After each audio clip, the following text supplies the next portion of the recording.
নমস্কার ভিউয়ার্স, আমার SRWS channel আপনাদেরকে স্বাগত জানাই। আজকের ভিডিওতে আলোচনা করব ইমাম ও মুয়াজ্জিন ভাতা কিভাবে আবেদন করবেন যে কোনো সময় এবং ওয়াকফ বোর্ড কি। তো যে কোনো সময় মানে আপনার যে ডেটটা দেওয়া হয়েছিল সেই ডেটের বাইরেও যদি আপনি জমা দেবো মনে করেন তাও দেওয়া হবে। তো কিভাবে দেওয়া হবে সেটা আলোচনা করব এই ভিডিওতে এবং পুরো ডিটেলসে আলোচনা করব ওয়াকফ বোর্ড সম্পর্কে। তো অবশ্যই ভিডিওটি লাস্ট পর্যন্ত দেখবেন। ভিডিওটি ভালো লাগলে অবশ্যই লাইক করবেন। তো নতুন বা পুরাতন যারাই আবেদন করবে তাদের ফর্মটা হবে ঠিক এরকম, এটাই সেই ফর্ম। তো ফর্মটা হচ্ছে আপনার নিউ বা রিপ্লেসমেন্টের জন্য এই ফর্মটা দিতে হবে এবং সঙ্গে আর একটা ফর্ম দিতে হবে, ব্যাংক ম্যান্ডেট ফর্ম। ঠিক আছে।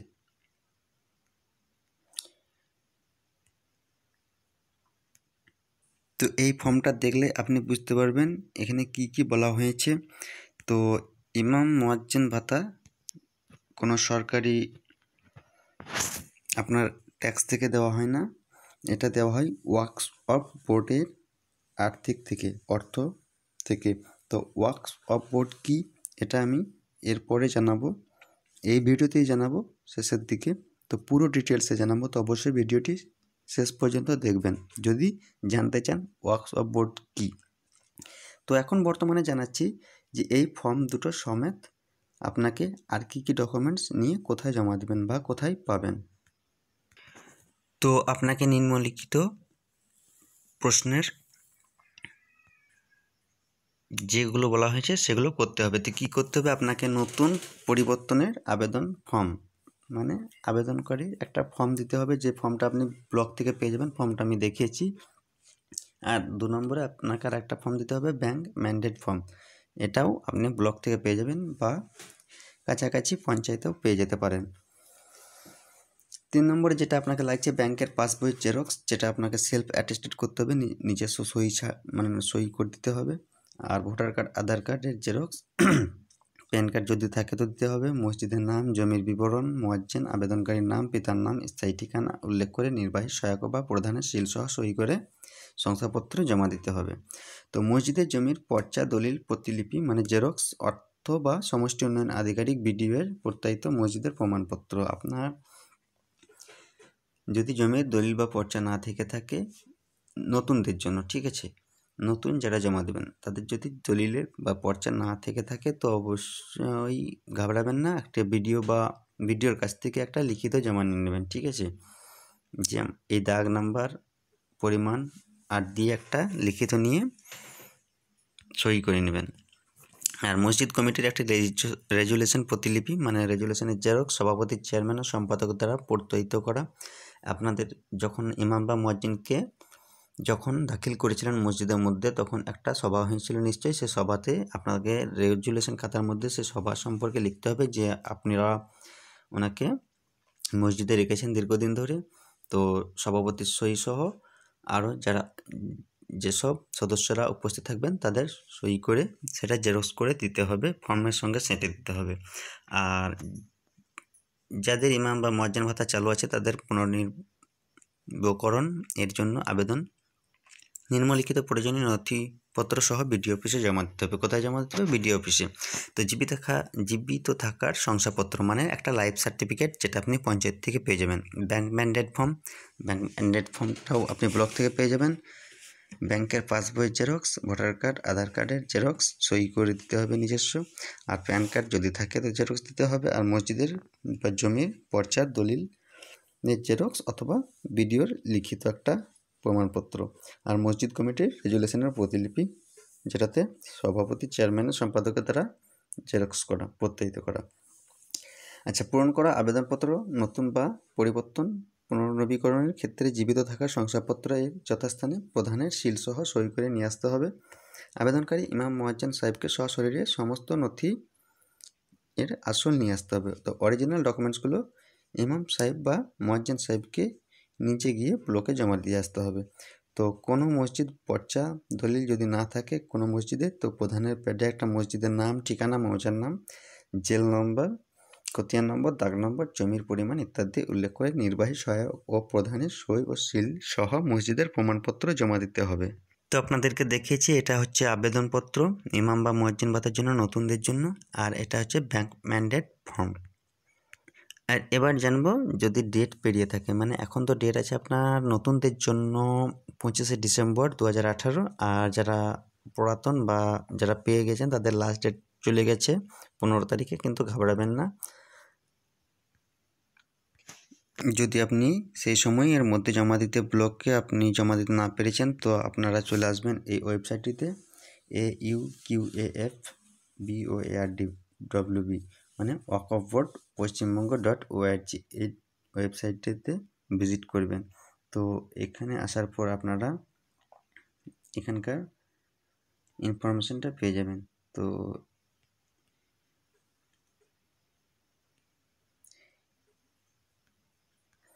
এই যে অ্যারোটা দেখতে পাচ্ছেন, এই অ্যারোটাতে টাচ করে নেবেন। এই অ্যারোতে টাচ করার পর আপনারা কন্ট্যাক্ট আসে ক্লিক করবেন।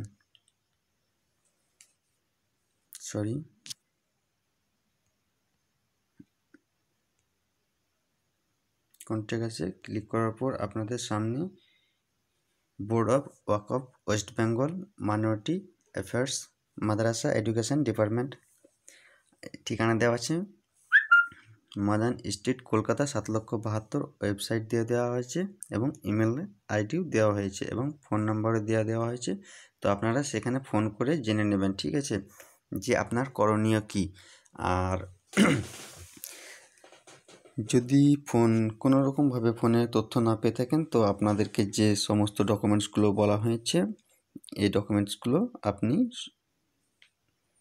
ভালোভাবে অ্যাটেস্টেড করে ব্লক থেকে বিডিওর কাছে অ্যাটেস্টেড করে সেগুলোকে ফর্মগুলোকে নিয়ে এই ঠিকানায় সাবমিট করে দেবেন, ঠিক আছে।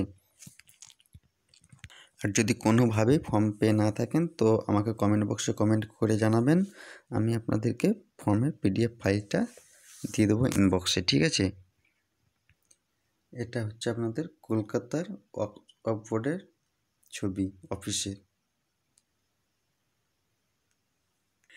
তো এবার আমরা জানবো ওয়াকফ বোর্ড কী।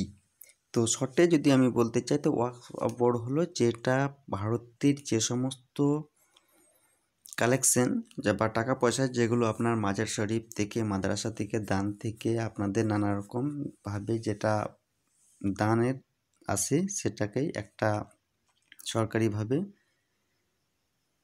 একটা বোর্ডের মাধ্যমে পরিচালনা করা হয় সেই আর্থিক খরচের জন্য। তো এটাকে ওয়াকফ বোর্ড বলা হয়েছে। তো ওয়াকফ শব্দটির অর্থ হলো আটক। আইনের ভাষায় ওয়াকফ মানে সম্পত্তি আটক করা, যাতে তার উৎপাদন বা আয় সবসময় ধর্মীয় বা দাতব্য উদ্দেশ্যে পাওয়া যায়। যখন ওয়াকফ তৈরি করা হয়, সম্পত্তি আটক করা হয় বা চিরকালের জন্য বাঁধা হয় এবং তারপরে অস্থায়ী স্থানান্তরের যোগ্য হয়। অর্থ ও বিভিন্ন ধরনের ওয়াকফ এই প্রকল্পে সংজ্ঞায়িত করা হয়েছে। একে ওয়াকফ তৈরির পিছনে অবজেক্ট আছে, মুতাওয়াল্লি মানে ম্যানেজার, এর অফিস খুবই গুরুত্বপূর্ণ। ওয়াকফ তৈরি করার জন্য অনেকগুলি পদ্ধতি রয়েছে যা এই প্রকল্পে মোকাবিলা করা হয়। ওয়াকফ আইন দ্বারা বাধ্যতামূলক এবং প্রয়োগযোগ্য। এটি আইন প্রকল্প আছে যা এই প্রকল্পে মোকাবিলা করা হয়। ওয়াকফের আইন এটির জন্য মুসলিম আইনটির সবচেয়ে গুরুত্বপূর্ণ শাখা, সমগ্র ধর্মীয় জীবন এবং মুসলমানদের সামাজিক সম্মতির সাথে যুক্ত।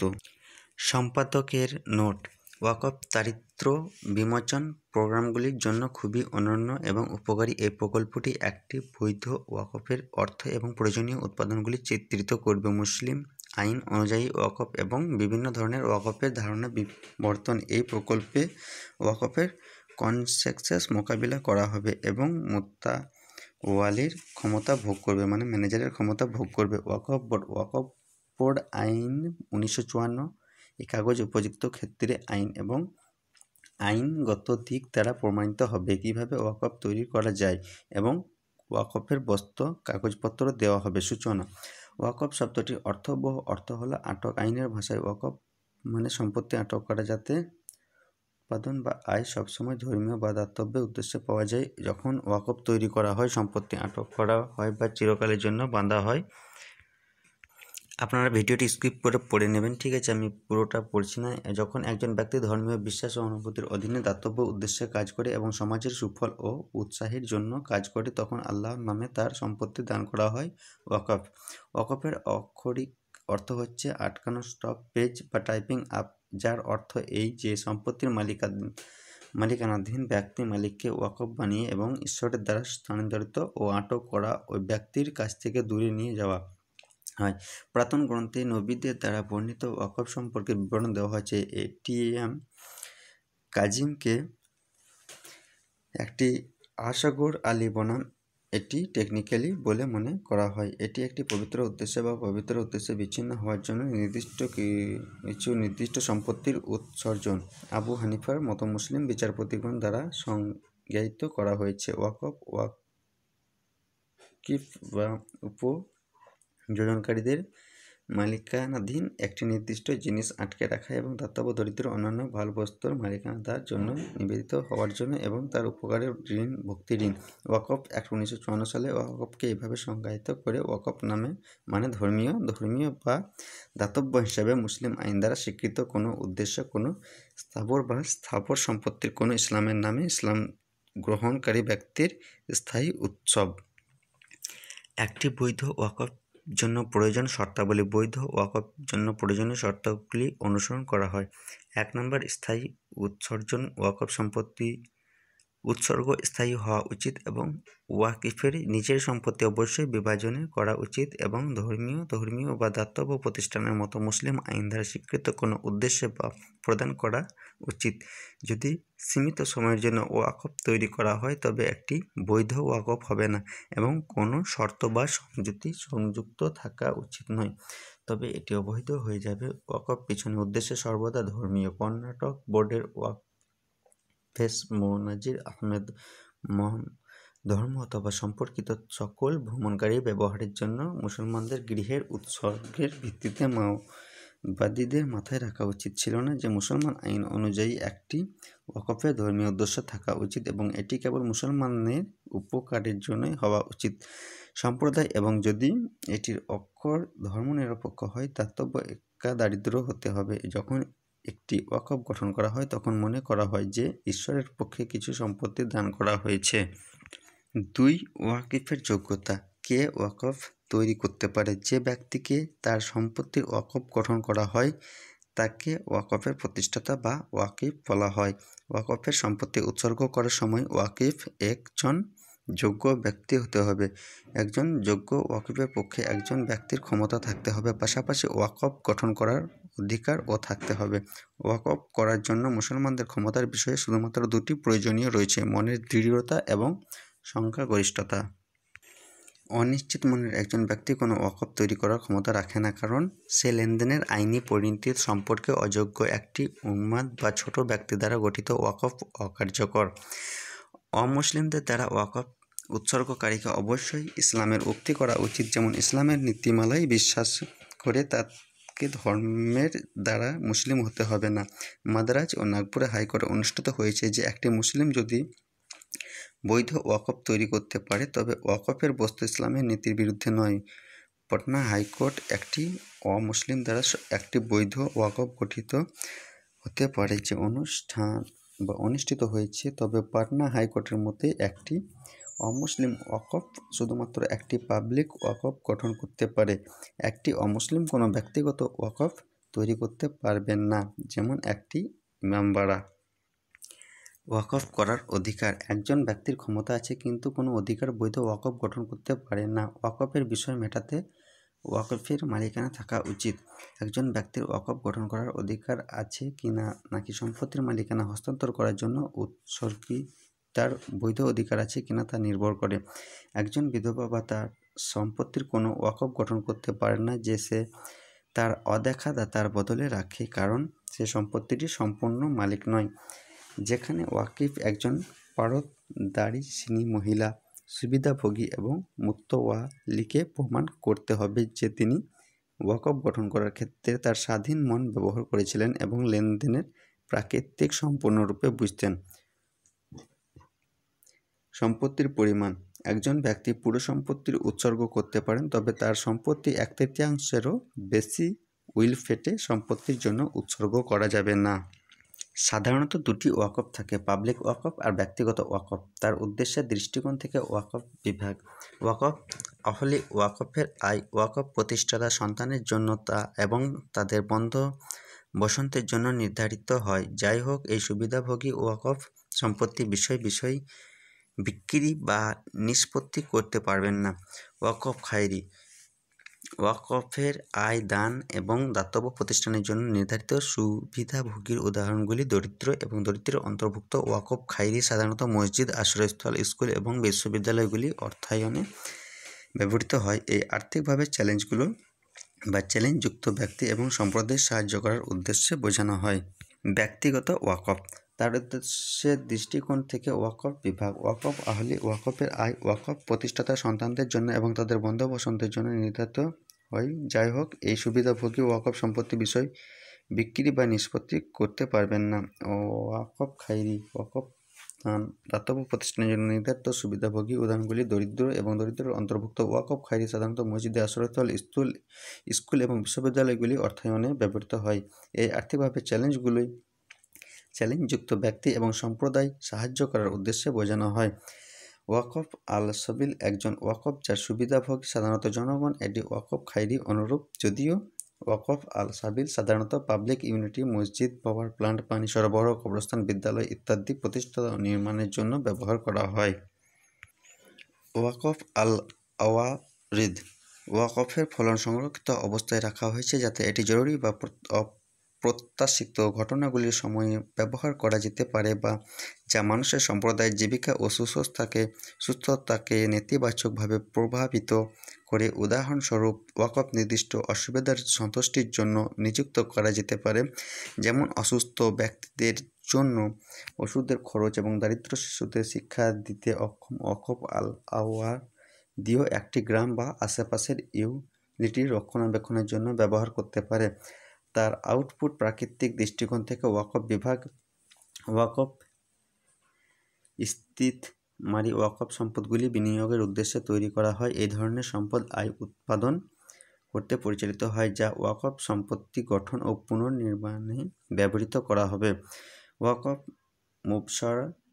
ওয়াকফ সম্পত্তির কিছু দাতব্য প্রাপ্য বা অন্যান্য সুবিধাভোগীর সুবিধার জন্য পরিষেবাগুলি তৈরি করতে ব্যবহার করা হয়, যেমন সম্পত্তির উদাহরণ স্কুল, ইউটিলিটি ইত্যাদি অন্তর্ভুক্ত।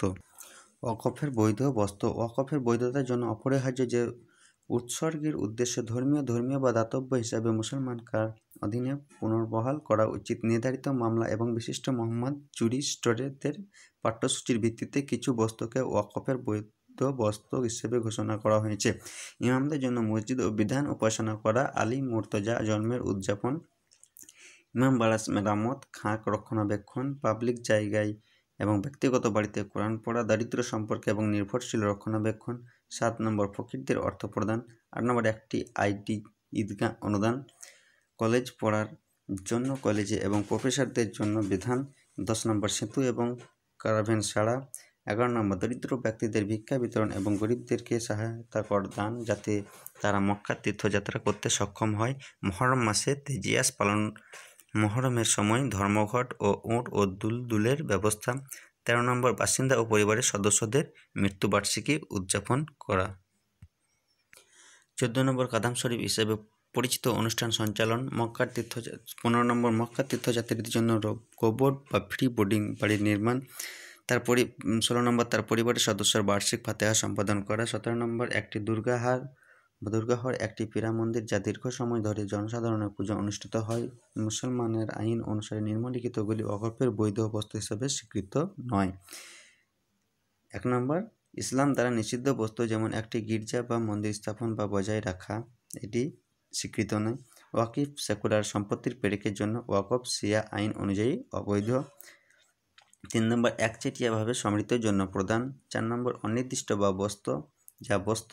5 নম্বর বসতি স্থাপনকারী মৃত্যুবার্ষিকী উপলক্ষে কচু মন্থন উৎসর্গের জন্য নির্দিষ্ট পরিমাণ অর্থ ব্যয় করার নির্দেশ বৈধ নয়। ওয়াকফ নির্মাণ। মুসলিম আইন একটি ওয়াকফ তৈরি করার কোনো নির্দিষ্ট উপায় নির্ধারণ করে না। উপরে বর্ণিত প্রয়োজনীয় উপাদানগুলি পূর্ণ হলে একটি ওয়াকফ তৈরি করা হয়। যদিও এটি বলা যেতে পারে যে ওয়াকফ সাধারণত নিম্নোক্ত উপায়ে তৈরি করা হয়। তো উপায়গুলি হলো: 1 নম্বর, একজন জীবিত ব্যক্তি এর একটি আইন দ্বারা যখন একজন ব্যক্তি ওয়াকফের জন্য তার সম্পত্তির উৎসর্জন ঘোষণা করেন, সে এই ব্যক্তি মৃত্যুর বিছানা থাকলেও সম্পন্ন করা যেতে পারে। এক্ষেত্রে তিনি ওয়াকফের জন্য 1/3-এরও বেশি সম্পত্তি তার অর্পণ করতে পারেন না।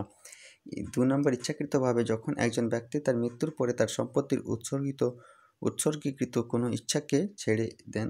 এর আগে এটি ভেবেছিল যে সিয়া ওয়াকফের ইচ্ছা তৈরি করতে পারবেন না, কিন্তু এখন এটি অনুমোদিত হয়েছে। 3 নম্বর, ব্যবহার দ্বারা যখন সম্পত্তিটি প্রাচীনকালের জন্য দাতব্য বা ধর্মীয় উদ্দেশ্যে ব্যবহার করা হয়, তখন এটি ওয়াকফের অন্তর্গত বলে মনে করা হয়। কোনো ঘোষণা প্রয়োজন ও ওয়াকফ অনুমোদিত হয়। একটি মুতাওয়াল্লি অপসারণ। সাধারণত একবার মুতাওয়াল্লি নিয়োগ করা হলে তাকে ওয়াকফের দ্বারা সরানো যাবে না। যাই হোক, নিম্নলিখিত পরিস্থিতিতে একটি মিউচুয়ালি অপসারণ করা যেতে পারে। 1 নম্বর, আদালত দ্বারা। তিনি যদি ওয়াকফ সম্পত্তি মিসঅ্যাপ্রোপ্রিয়েটেস। 2 নম্বর, পর্যাপ্ত তহবিল থাকার পরেও ওয়াকফ প্রাঙ্গণে মেরামত করা হয় না এবং ওয়াকফ হতাশায় পড়ে। 3 নম্বর, জ্ঞাত বা ইচ্ছাকৃতভাবে ওয়াকফ সম্পত্তির ক্ষতির কারণ।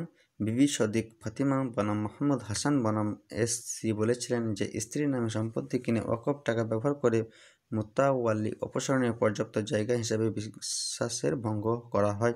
তিনি দেউলিয়া হয়ে যায়। ওয়াকফ বোর্ডের মাধ্যমে ওয়াকফ অ্যাক্ট 1995 এর ধারা 64 এর অধীনে ওয়াকফ বোর্ড উক্ত অবস্থার অধীনে মুতাওয়াল্লিকে তার অফিস থেকে অপসারণ করতে পারে।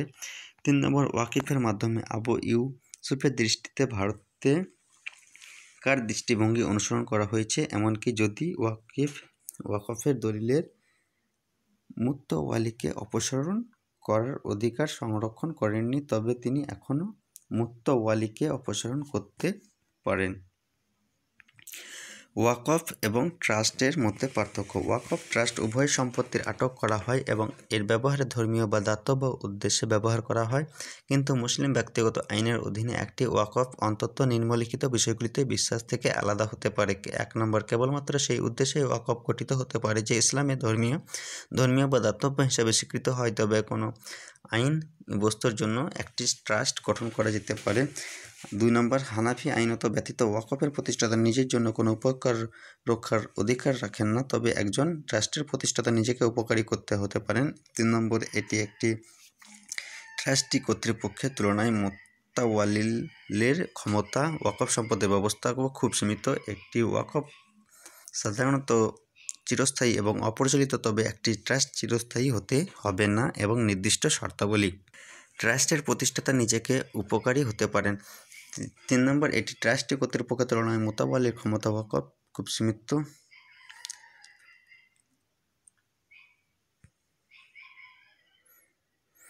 ওয়াকফ এবং একটি ট্রাস্টের মধ্যে উল্লিখিত পার্থক্যগুলির কারণে ভারতীয় ট্রাস্ট অ্যাক্ট 1882 মুসলমান ওয়াকফের ক্ষেত্রে প্রযোজ্য নয়। যতদূর ওয়াকফের প্রাকৃতিক বা ক্রিয়াকলাপ সংশ্লিষ্ট, তবে ওয়াকফ সম্পত্তির অনিয়ম ও অপব্যবহারের ক্ষেত্রে কোনো মামলা পরিবর্তনের উদ্দেশ্যে কোনো ওয়াকফকে সিভিল প্রসিকিউর কোড 1908 ধারা 92 এর অর্থের ট্রাস্ট হিসেবে গণ্য করা হয়, তবে এটি অবশ্যই উল্লেখ করা দরকার যে ভারতীয় ট্রাস্ট আইন মুসলমানদের জন্য প্রযোজ্য। অতএব যদি কোনো মুসলমান বিশ্বাসে তার সম্পত্তি স্থির করতে চায়, তবে তিনি এই আইন অনুযায়ী মুসলিম ব্যক্তিগত আইনের অধীনে ওয়াকফ তৈরি করার পরিবর্তে তা করতে পারেন। উপসংহার: ওয়াকফ একটি আটক যা স্থায়ী এবং বাধ্যতামূলক এবং আইনের দ্বারা প্রয়োগযোগ্য। আগ্রহী ব্যক্তি কোনো নাগরিক আদালতের প্রতিকার চাইতে পারে। মুতাওয়াল্লির অফিসটি ওয়াকফ এবং গুরুত্বপূর্ণ মুতাওয়াল্লিশিপের স্পষ্ট শূন্যতা থাকলে বিদ্যুৎ ব্যবহার করা যেতে পারে, বা বিদ্যমান মুতাওয়াল্লির যোগ্যতা হিসাবে বিরোধ রয়েছে। একটি মুসলিম ওয়াকফ একটি ইংরেজ ট্রাস্ট বা ধর্ম একটি হিন্দু এন্ডোওমেন্ট থেকে আলাদা করা হয়। তো জানি ভিডিওটি আপনাদেরকে একটু হলে উপকৃত করতে পেরেছি। হয়তো স্পষ্টভাবে আপনাদেরকে মানে পড়ে শোনাতে পারিনি, কিন্তু আপনারা মানে ভিডিওটি পজ করে পড়ে নেবেন। আর ভিডিওটি ভালো লাগলে লাইক করবেন, কারণ এটি একটি সার্চ করে খুব কষ্ট করে টাইপ করা হয়েছে, তো বানানোর মধ্যে অনেক ভুল হয়েছে, অনেক টাইপের মধ্যে ভুল হয়েছে, তো কিছু মনে করবেন না। কারণ একটু চেষ্টা করবেন বুঝে নেওয়ার, এর থেকে ভালোভাবে বোঝাতে চেষ্টা করব পরের ভিডিওতে। এই পর্যন্ত, ধন্যবাদ। আর এর ধরনের আরও ভিডিও পেতে আমার পেজে লাইক করতে পারেন, আমার চ্যানেল SRWS সাবস্ক্রাইব করে রাখতে পারেন। এ ধরনের ভিডিও আমি নিয়মিত আপলোড দিয়ে থাকি।